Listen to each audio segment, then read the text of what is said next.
They said the child hadn't spoken in 2 years. They said every nanny who tried gave up. And yet, she came, a young woman with nothing but hope in her heart, to heal a broken child, a grieving man, and maybe even herself. This is the story of the nanny from Maitama. The taxi dropped Kelechi Nwosu at the gate of the Diala mansion just before dusk, when the Abuja sky glowed a burnt orange that made everything look softer than it truly was. She stepped out, clutching her small bag, a faded pink hold-all she'd used since university, and looked up at the tall iron gate. The name Diala shimmered faintly on the bronze plaque. Even from outside, the air felt expensive. Manicured hedges, a fountain's steady murmur, the faint hum of a generator somewhere within. She hesitated before pressing the intercom button. What if they changed their mind? What if she wasn't good enough? A male voice crackled through. Yes. Kelechi cleared her throat. Good evening, sir. My name is Kelechi Nwosu. I'm here for the nanny position. There was a pause, then the heavy groan of the gates rolling open. She stepped inside, her slippers crunching softly on gravel. Ahead stood the house. No, the mansion, all glass and cold angles, reflecting the dying sun like a mirror. It looked like the kind of place that preferred silence to people. A woman met her at the door. She wore a black skirt and white blouse, neat to the point of severity. You're the new one? She asked. Yes, ma. Follow me. The marble floors gleamed, so perfectly Kelechi could see her own nervous reflection as she walked. Every sound, her steps, the clink of a distant glass, echoed too loudly. You'll meet the master later, the woman said. For now, I'll show you to the child's room. They stopped before a large white door. Inside, the air smelled faintly of lavender and antiseptic. A small girl sat by the window, her back to them, drawing something on a tablet. Zinnia, the woman called. This is your new nanny. The girl didn't turn around. Kelechi stepped forward, her heart softening at once. Hello, sweetheart, she said quietly. I'm Auntie Kelechi. Still no response. The tablet screen glowed, blue scribbles, chaotic, like a storm. She doesn't talk, the woman said flatly. Hasn't in 2 years. Don't try too hard. She won't answer. When the woman left, the silence deepened. Kelechi crossed the room slowly, knelt beside the child, and saw what she'd drawn. Not a storm, but 2 stick figures holding hands under rain. One was crossed out. Oh, Kelechi murmured. You missed someone. The girl's shoulders tensed, but she didn't look up. Kelechi set her bag down and began humming, a lullaby her mother used to sing, Nwanyoma, Lai Nu Jaiziike. The melody drifted like smoke, soft and familiar, even in this cold room. Zinnia's hand stilled on the tablet. For a moment, that was enough. By nightfall, Kelechi had unpacked in the small staff quarters behind the mansion. It was neat but lonely. A single bed, metal wardrobe, and a bathroom that smelled faintly of bleach. She sat on the bed, counting her cash in an old envelope. 4,200 Nigerian nairas left after transport. Not much, but if she lasted this job even 2 months, her brother's school fees would be covered. Her phone buzzed. Chitara, did you get there safely? Kelechi, yes. It's big. Quiet. Chitara, remember, just keep your head down. Rich people and their walla. She smiled faintly. Her brother was 16, sharp-tongued but sweet. She typed back, I'll be fine. Sleep early. A knock startled her. When she opened the door, the same woman stood there, Mrs. Udo, the housekeeper. The master will see you now, she said. Kelechi followed her through a corridor lined with paintings, bold strokes, stormy seas, and one portrait of 2 young men who looked almost identical. Twins. The living room was vast, lit by the soft glow of recessed lights. And there, by the window, sat Raymond Diala. His wheelchair was sleek and black, blending with his dark shirt. He didn't look up when they entered. His face, partly turned to the glass, was handsome in a distant, unapproachable way. This is the new nanny, Mrs. Udo announced. Raymond finally looked at Kelechi. His eyes were sharp, too sharp, the kind that made people fumble their words. You've worked with children before? Yes, sir. Back in Enugu. Sunday school and some babysitting, she said quietly. And you think that qualifies you to handle a traumatized child? I don't think anyone's qualified for pain, sir, she said, meeting his gaze. You just try to be kind until something heals. That drew a flicker in his expression. Surprise, maybe. Then his tone hardened again. You'll be paid monthly. You're not to bring guests. And you'll follow Zinnia's schedule strictly. No unnecessary chatter. Yes, sir. He waved a hand. That's all. Kelechi turned to leave, but paused at the door. Sir, she said softly, I think your niece is lonely. His voice was cool. Loneliness doesn't kill, Miss Nwosu. People do. The words chilled her. She lowered her head and slipped out. The following morning, Kelechi woke early, cooked pap and akara in the staff kitchen, and took a small tray to Zinnia's room. The child sat by the window again, staring at the garden. Good morning, my sunshine, Kelechi said gently. Breakfast time. No response. She set the tray down, broke a small piece of akara, and tasted it dramatically. This one is jealous of me already. Better come before I finish it. Nothing, except a tiny, barely there twitch of the girl's mouth. Not a smile, but close. Kelechi took it as victory. She began talking softly as she cleaned, telling stories from her village. Of the tortoise who tricked the sky god. Of her father, who once planted cassava during the dry season just to prove stubbornness had its blessings. By evening, she found a small paper by Zinnia's bed.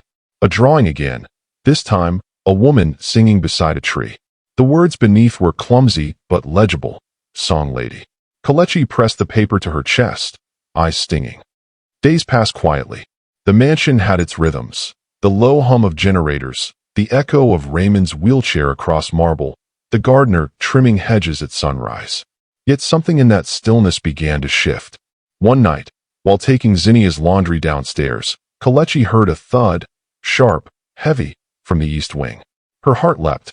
She hurried toward it, calling softly, Sir? Are you all right? In the dim corridor, she found him on the floor, one wheel of his chair twisted. Papers scattered everywhere.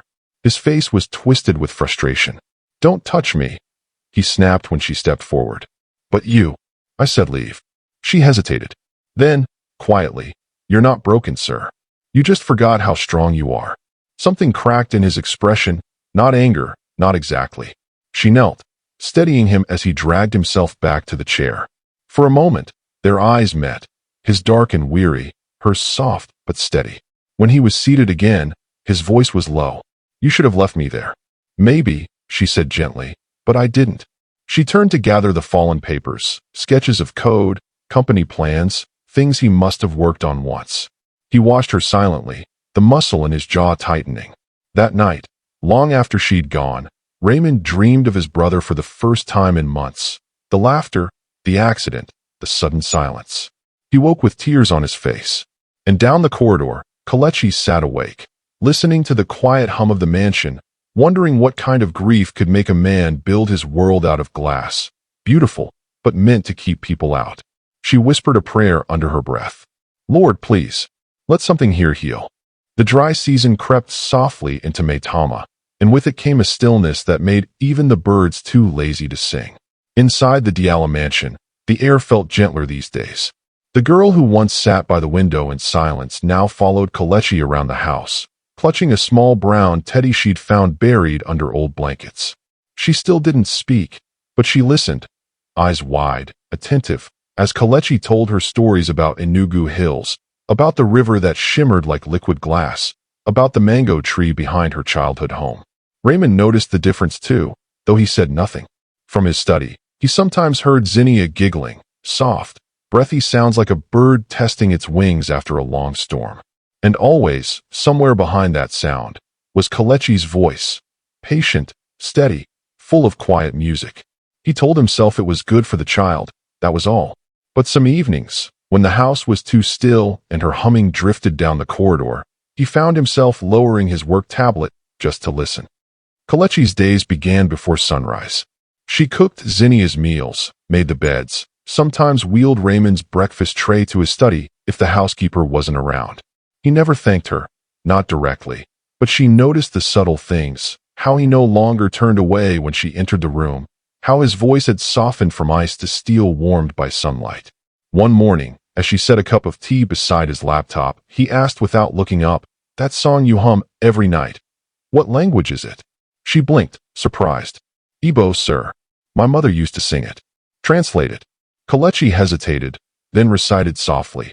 "It says, 'Good woman, rest, and be strong. Even when the world forgets your name, the earth will remember your kindness." His hand stilled on the mouse. For a heartbeat, something flickered across his face. Pain, longing, maybe both. Then he cleared his throat. "Tell the driver to service the SUV tomorrow. I'll need it next week." She nodded, hiding a small smile. He was changing, slowly, like morning light creeping over stone. The change came quietly, as most trouble does.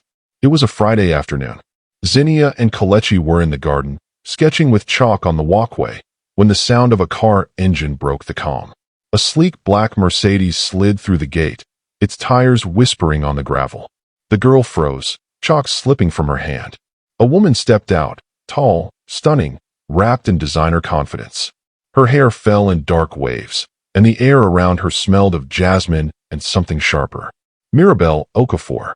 Kelechi didn't know her name yet, but she knew her type, the kind of woman whose heels never touched dust, whose laughter could slice through a room like glass. "Zinnia," Mirabelle called, voice bright and honeyed. "My little darling." The child took a step back. Kelechi rose slowly. "Good afternoon, Ma. Can I help you?" Mirabelle turned her full attention on her, smile polite but dismissive. "You must be the help. I'm Mirabelle. Family friend." Before Kelechi could reply, the front doors opened. Raymond appeared, wheeling himself down the ramp, his expression unreadable. "Mirabelle," he said. The way her name fell from his lips wasn't anger, more like fatigue.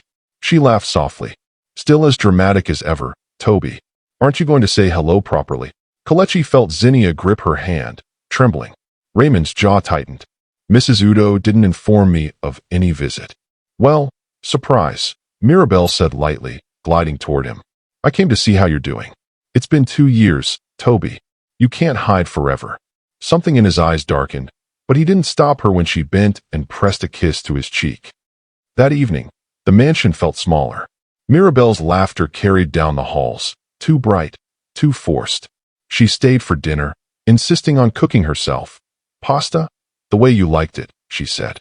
Kelechi set the table silently, feeling oddly out of place amid their polished conversation. Mirabelle's perfume filled the air, drowning out the usual lavender scent of the house. When Raymond laughed, genuinely, softly, something inside Kelechi twisted. Not jealousy exactly, but a quiet ache she didn't understand. Later, as she tucked Zinnia into bed, the girl whispered for the first time, not words, but a sound, a broken attempt. Kelechi froze, tears filling her eyes. "It's okay," she said, stroking her hair. "You don't have to rush. Just rest, my star." But Zinnia didn't sleep easily that night.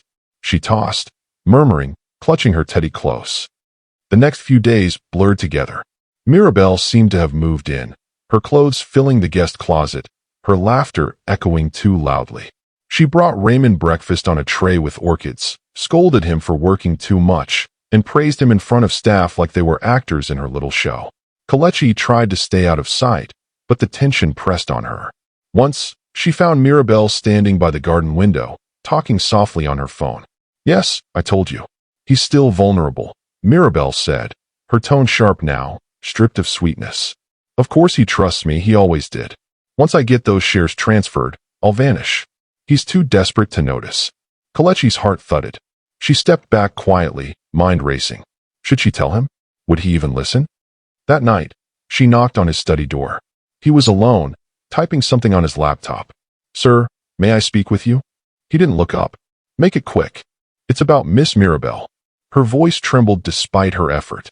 "I overheard her on the phone. She said she plans to." He stopped typing, eyes cold. "Careful, Miss Nwosu. I'm only trying to protect you."